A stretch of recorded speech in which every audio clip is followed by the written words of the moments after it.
Most people have discipline completely wrong. They picture it as a kind of inner war, a daily battle between who you are and who you're supposed to be. They imagine the most successful people in the world waking up before sunrise, gritting their teeth and muscling their way through the day on sheer force of will. They think discipline is pain. They think it's supposed to hurt. And because it hurts, they assume they're just not built for it. That assumption is the first lie, and it might be the one that's been holding you back your entire life. The people who seem effortlessly disciplined, the ones who train every morning, eat clean, build businesses, and never seem to struggle the way you do, they are not fighting themselves. They stopped fighting a long time ago.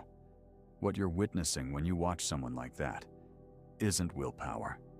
It's something far more powerful. It's a brain that has been quietly, deliberately rewired. Here's what the science actually shows. Willpower is not a character trait. It's not something some people have and others don't. It's a fuel, and like all fuel, it runs out.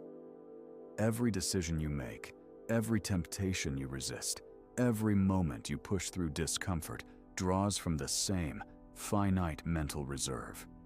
Researchers call this ego depletion, and by the time most people reach the evening, that reserve is nearly gone. That's not weakness, that's biology.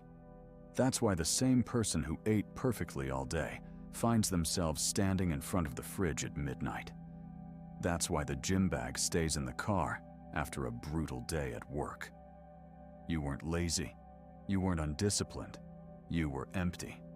And no amount of motivational quotes or morning affirmations will refill that tank fast enough to save you from yourself every single night.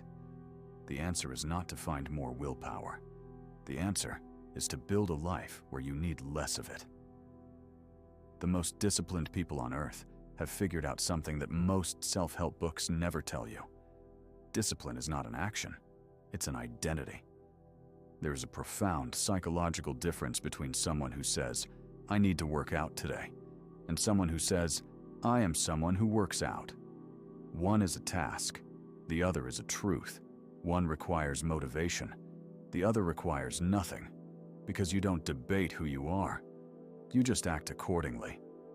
When you build your sense of self around the behaviors you want to embody, something remarkable happens.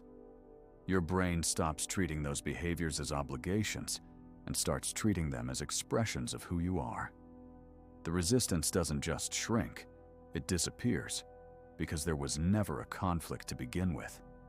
You cannot fight yourself when you and your discipline are the same thing. But identity alone is not enough. The brain is a pattern machine. It is constantly looking for shortcuts, for ways to automate the decisions it makes over and over again. Scientists call these habit loops, a cue that triggers a routine, followed by a reward that reinforces it. Every single habit you have, good or bad, was built through this loop. The alarm goes off and you reach for your phone.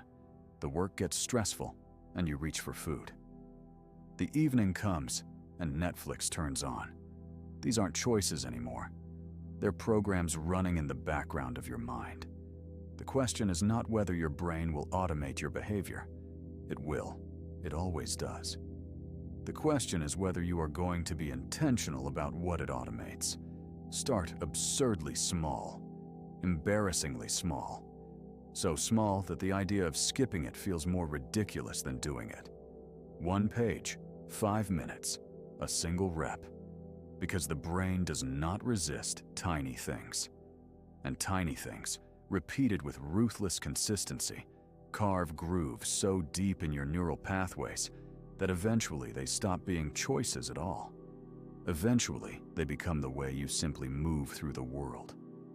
And then there is the tool almost nobody talks about, the one that quietly determines the outcome of your discipline before the day even begins. Your environment. Most people treat their surroundings as a backdrop to their life. But your environment is not passive. It is actively shaping every decision you make, every moment of every day. The foods visible on your counter, the position of your phone, whether your running shoes are by the door or buried in the closet. These things are not trivial. They are the architecture of your behavior. Willpower tries to override your environment. Smart design makes your environment work for you. Put the book on your pillow. Put the journal on your desk.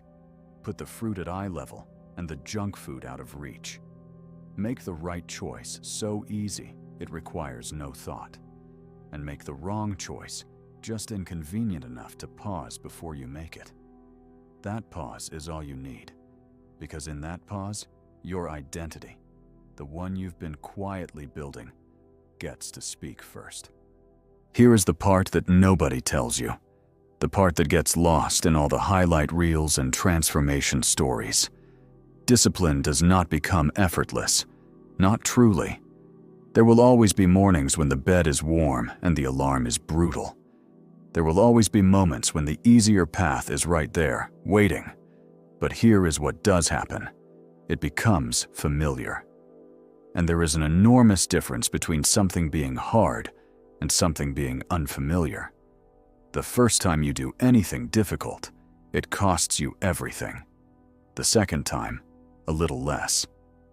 By the 100th time, the discomfort is still there, but it no longer has power over you. You've met it before. You know how it ends. And so you move through it not with gritted teeth, but with a kind of quiet confidence. The confidence of someone who has been here before and always come out the other side. The resistance doesn't vanish. You simply stop giving it a vote. Discipline is not a gift. It was never something you were born with or without. It is a system, a carefully constructed architecture of identity, habit, and environment that anyone can build at any point in their life, starting today. Define who you are becoming. Design the world around you to support that person. Repeat the small behaviors until your brain stops questioning them. And one day, not all at once, but gradually, and then suddenly, someone will watch the way you move through your life and ask you how you make it look so easy. And you will barely know how to explain it, because it won't feel like discipline anymore. It will just feel like you.